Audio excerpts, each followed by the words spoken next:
In 1994, I began my business. At that time, I'd been working as a secretary for many, many years.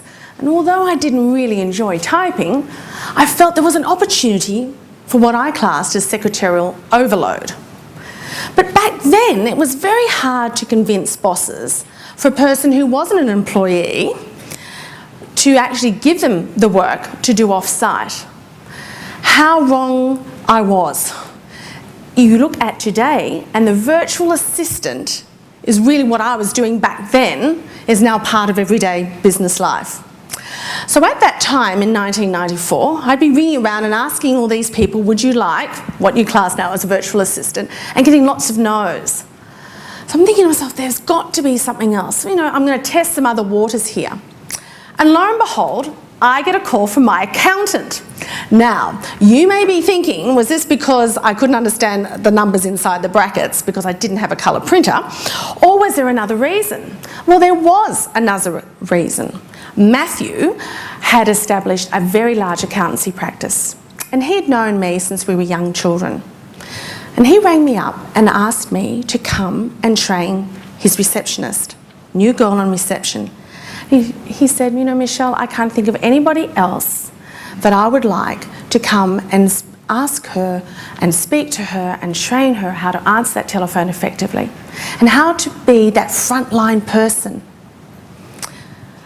I was a little bit shy at first, thinking to myself, oh goodness me, training, how am I going to go about this? But I took the plunge because, see, Matthew could see the potential that was in me, and so I seized that opportunity. I wrote the training plan, I conducted the training, and since then I have now got a highly successful training business here in Australia and overseas within that 15 years. And if it hadn't been for my accountant of all people to say to me, Michelle, can you please do this? I wouldn't be standing here today.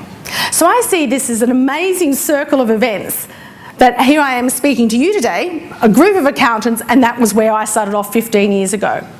So what I'm wanting to speak to you about in our session this afternoon is you seizing the opportunity.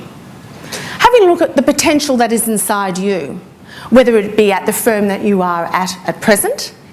Are there opportunities there? Perhaps going elsewhere, starting up your own business, or even getting out of the profession altogether. But it's seizing that opportunity. So I ask you now, are you able to rise to that challenge?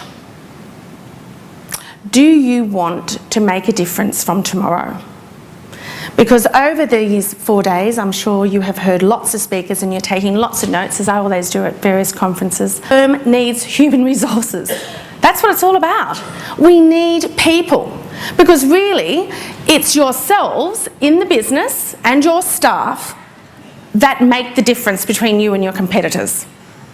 Because your product is basically very similar, is it not? But it's the way that you deliver it that makes the difference. So it becomes very much a two-way street. The employer wants to have enthusiastic, hard-working, pleasant, smiling, efficient accountants, as well as other staff in their office. And for those people, the employer would like to spend money, perhaps on further education, whether it be skills-based training or other educational opportunities that they may have.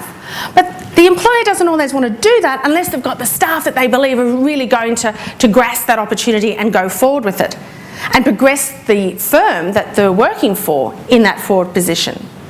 But on the other hand, you have the employee who now looks at the opportunities in the workforce and says to themselves, what company has got a career path development?